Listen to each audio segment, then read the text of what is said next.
आजकल तो मैं कह रहा हूं ना, सभ्यता कोसों दूर जा रही है। आजकल तो लड़के बूढ़ों को बोलने ही नहीं देते हैं, खुद ही बोलते हैं। और बूढ़ा यदि कोई बोलता है तो उसकी बोलती ही बंद करा देते हैं। यही विडंबना है। इसलिए कहता हूं कि घर घर में रामायण होनी चाहिए, घर घर में रामायण को पढ़ना चाहिए। और प्रत्येक परिवार के सदस्य जिम्मेदार हैं कि बेटी और बेटों को ये जरूर कहें कि 10-15 मिनट रोज समय निकालो रामायण पढ़ने के।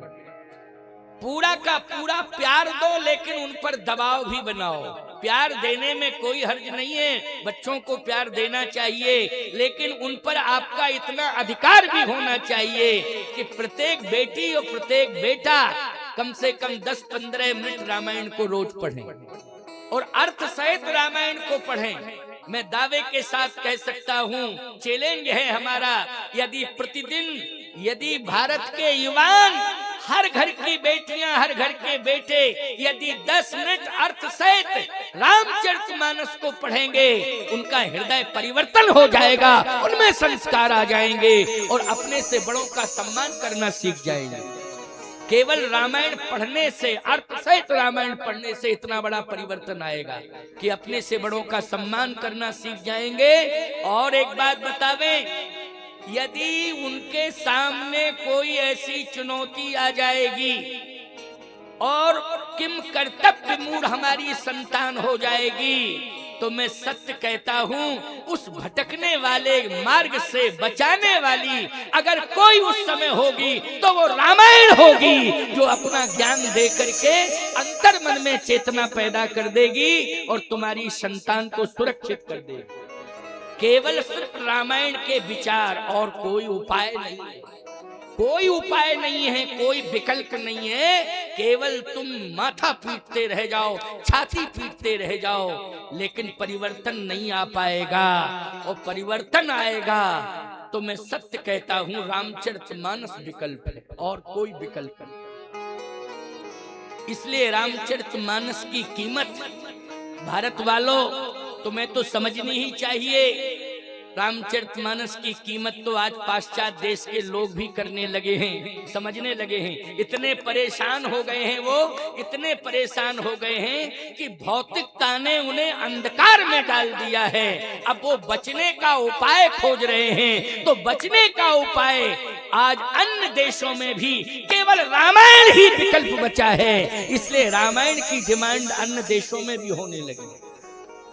आपको एक बात बताएं, रामायण सीरियल जब चलता था रामानंद सागर का, तो मैं सत्य कहता हूं, पूरी दुनिया के लोग देखते थे कि नहीं? पूरी दुनिया के लोग देखते थे। उस समय 45 मिनट का सीरियल था, वो रविवार के दिन आता था। तो ऐसा नहीं, भारत की दुकानें बंद हो जाती थी, घरों में भीड़ लग जाती थी, लोग चौराहों को जाम कर देते थे। 45-50 मिनट का सीरियल, रामायण सीरियल, इतनी जनप्रियता। लेकिन अन्य देशों में भी रामायण सीरियल देखा जाता था। क्यों? आदर्श केवल भारत में पाया जाता है। आदर्शवादी ग्रंथ, चरित्र बनाने वाला, ग्रंथ चरित्र का निर्माण करने वाला यदि है तो वो रामचरितमानस है। इसलिए रामचरितमानस आधार मिला है। बच्चों में संस्कार होना चाहिए। 10 मिनट 15 मिनट के लिए ऐसा प्रभाव डालो बच्चों के ऊपर कि रोज रामायण 15 मिनट पाठ करें, अर्थ सहित पढ़ें। निश्चित रूप से परिवर्तन होगा। आपको एक बात और बतावें, बहुत अच्छी। बेल्जियम से भारत में एक ईसाई आया ईसाईयत का प्रचार करने के लिए, और बड़ा प्रसिद्ध कथाकार हो गया वो, डॉक्टर फादर कामिल बुल्के, भारत में। उनकी बात मैं बता रहा हूं आपको। परिवर्तन कितनी बड़ी ताकत है रामायण में परिवर्तन कराने की। डॉक्टर फादर कामिल बुल्के ये बेल्जियम से आए थे भारत में और ईसाईयत का प्रचार करने के लिए आए थे। जैसे ही भारत में आए तो ईसाई धर्म का प्रचार करने के लिए उन्होंने भ्रमण किया। एक गांव में पहुंच गए। वहां गांव में 100 लोग एक साथ बैठे थे। रात्रि का समय था। 100 लोग एक साथ बैठे, लेकिन हो क्या रहा था? रामायण पढ़ी जा रही थी गांव में। पहले परंपरा थी ना, गांव में शाम को रात्रि में रामायण पढ़ी जाती थी, घरों में भी पढ़ी जाती थी, मोहल्लों में पढ़ी जाती थी। 100 लोगों को देखा बैठे और एक व्यक्ति रामायण पढ़ रहा है, उसका अर्थ कर रहा है। प्रसंग कौन सा निकल पड़ा हम आपको सुनावे, जरा सुनते जाना, कान खोल करके सुनना इन बातों को। इसलिए सुनना चाहिए कि हम लोग नहीं कर पा रहे हैं जो विदेशियों ने लाभ ले लिया, हमारे ग्रंथों से लाभ ले लिया है। याद रखना, गंगा जी से, यमुना जी से, सरस्वती से, गीता से, रामायण से जितना लाभ विदेशी लोग ले रहे हैं उतना हम हिंदुस्तानी नहीं ले पा रहे। बोलो, ये अफसोस की बात है, मुझे कहना पड़ रहा है कि गीता, रामायण, भागवत, गंगा, यमुना, सरस्वती, गोदावरी, मंदाकिनी, इनसे जितने विदेशी लोग लाभ ले रहे हैं हम हिंदुस्तानी नहीं ले पा रहे हैं। ये दुख की बात है। डॉक्टर फादर कामिल बुल्के बैठ गए, उन्होंने उस रामायण के प्रसंग को ध्यान से सुना। उसमें एक चौपाई आई, धन्य जन्म धन्य जन्म जगती तलतासु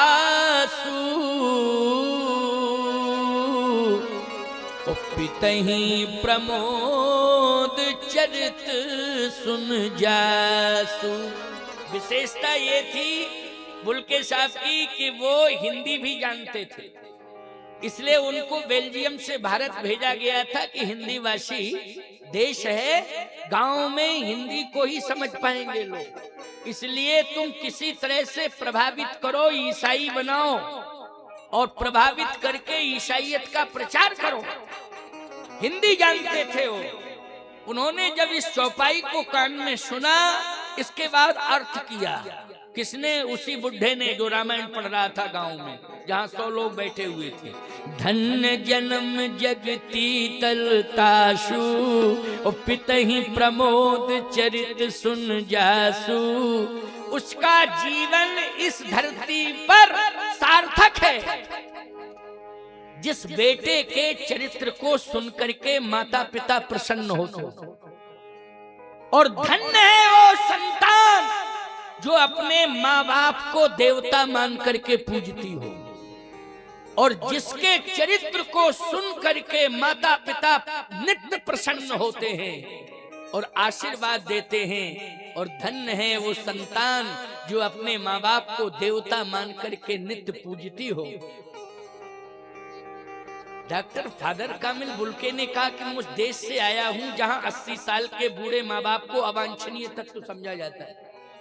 वहां बूढ़े लोगों की कीमत नहीं है, याद रखना, अवांछनीय माना जाता है, लेकिन भारत में पूजनीय माना जाता है। ये रामचरितमानस का रचनाकार कौन है जिसने ये इतना दिव्य आदर्शवादी ग्रंथ बनाया है? और इसी ग्रंथ की ये महिमा है कि भारतवासियों के अंदर रोम रोम में माता पिता का आदर भरा हुआ है, रोम रोम में माता पिता का आदर भरा हुआ है। इसलिए श्रवण कुमार जैसा भक्त, मातृपुत्र भक्ति करने वाला भक्त अगर पैदा हुआ है तो बोलो भारत की भूमि पर हुआ है कि नहीं, जिसने मातृपितृ भक्ति का संदेश दिया है।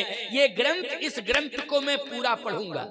डॉक्टर फादर कामिल बुल्के ने कहा कि मैं इस रामायण को अब पूरा पढ़ूंगा और अर्थ सहित पढ़ूंगा। इसलिए मैं कह रहा हूं कि तुम लोग नहीं पढ़ रहे हो, लेकिन एक ईसाई के अंदर जिज्ञासा पैदा हो गई कि मैं इसे जरूर पढ़ूंगा। और याद रखना, जब डॉक्टर फादर कामिल बुल्के ने पूरी बाल कांड से लेकर के उत्तर कांड तक रामायण को पढ़ा, उनका हृदय परिवर्तन हो गया। उन्होंने कहा कि अब मैं ईसाईयत का प्रचार नहीं करूंगा।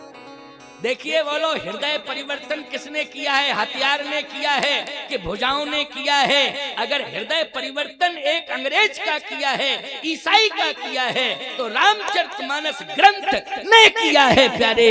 इसे हम ठीक से पढ़ नहीं पा रहे हैं, इसे हम ठीक से समझ नहीं पा रहे। पूरी रामायण जब डॉक्टर फादर कामिल बुल्के ने पढ़ी तो उन्होंने रामायण पर भाव लिखे, एक बुल के रामायण बनाई। अभी भी बुल के रामायण सर्च कर लेना, गूगल में सर्च करना, बुल के रामायण है, समझ गए हो? ये डॉक्टर फादर कामिल बुल्के ने लिखी है रामायण। रामचरितमानस के अंतर मन के भाव उन्होंने संकलित किए हैं, उसकी बुल के रामायण बनी। और जिस समय उनका शरीर छूटने लगा तो उनके तकिया के बगल में रामचरितमानस था। रांची की बात है ये, रांची में उनका। फिर वो भारत छोड़ के नहीं गए, याद रखना। उन्होंने ईसाईयत का प्रचार भी नहीं किया और बेल्जियम भी नहीं गए, भारत में ही रहे और हमेशा तीर्थों में भ्रमण किया है और समाज सेवा में अपना जीवन दिया है। और जिस समय अंतिम सांस निकलने लगी तो उनके तकिया के बगल में रामायण थी। उन्होंने रामायण पर हाथ रखा। अंतिम श्वास निकलने के पहले, उनके आधा घंटे पहले ये शब्द थे कि मैं पुनर्जन्म पर विश्वास नहीं करता हूँ क्योंकि ईसाई हूँ, लेकिन यदि पुनर्जन्म मेरा हो तो भारत की भूमि पर हो, और कुछ करने के लिए नहीं, रामायण पढ़ने के लिए मेरा जन्म, केवल रामायण पढ़ने के लिए मेरा जन्म होना चाहिए। इसलिए मैं कहता हूं कि जब विदेशियों के संस्कारों में परिवर्तन, हृदय परिवर्तन रामायण कर सकती है, तो ईमानदारी के साथ बताओ हम सनातनियों के परिवार में क्यों परिवर्तन नहीं हो सकता है? लेकिन इसके लिए हमें संकल्प लेना चाहिए कि रामायण हमारे बच्चे रोज पढ़ें और 10 मिनट ही पढ़ें। व्यस्त लाइफ है, 10 मिनट पढ़ें। बेटा अगर बेंगलोर में पढ़ रहा है, बेटा कोटा में पढ़ रहा है, बेटा कलकत्ता में पढ़ रहा है, बेटा मुंबई में पढ़ रहा है, बेटा अमेरिका में पढ़ रहा है, बेटा इंग्लैंड में पढ़ रहा है, बेटा फ्रांस में पढ़ रहा है, कहीं भी पढ़ रहा हो, जब तुम्हारी दूरभाष पर बात होती है तो 1 मिनट की बात ये जरूर कहना कि बेटा रामायण ना हो तो गूगल में सर्च कर लो, मोबाइल में रामायण। क्यों भाई, पूरी रामायण आ जाएगी, जरा रोज 10 मिनट पढ़ लो। बस ये मेरी आज्ञा है, यही मेरा आशीर्वाद है। इसको प्रतिदिन पढ़ो, प्रतिदिन पढ़ो। अच्छा बोलो, हर बच्चे को हर क्षेत्र में, हर दूरी पर, हर देश में पढ़ने का मौका मिलेगा कि नहीं मिलेगा? जब दुनिया भर का सब भरा पड़ा है मोबाइल फोन में, ग्रंथ भी पढ़े हैं और दुनिया की विडंबना भी भरी पड़ी है, तो हम अच्छा सर्च क्यों नहीं करें? 10 मिनट के लिए, अच्छाई के लिए समय क्यों ना दें? हम बहुत अच्छे मेधावी हैं, स्वागत है, सम्मान है आपकी मेधा का, लेकिन हम आपकी मेधा को तभी धन्यवाद देंगे जब आपकी बुद्धि धार्मिक ग्रंथ को 10 मिनट के लिए स्वीकार करेगी, तो हम स्वीकार करेंगे आपकी बुद्धि को। इसलिए 10 मिनट के लिए रामायण को समय दो, चाहे बेटी हो, चाहे बेटा हो, चाहे बूढ़ा हो, चाहे जवान, कोई भी हो, सभी से, चाहे बहू हो, चाहे सास हो, कोई भी घर में हो, समाज में हो, परिवार में हो, सभी लोगों को 10-15 मिनट रामायण रोज पढ़ना चाहिए।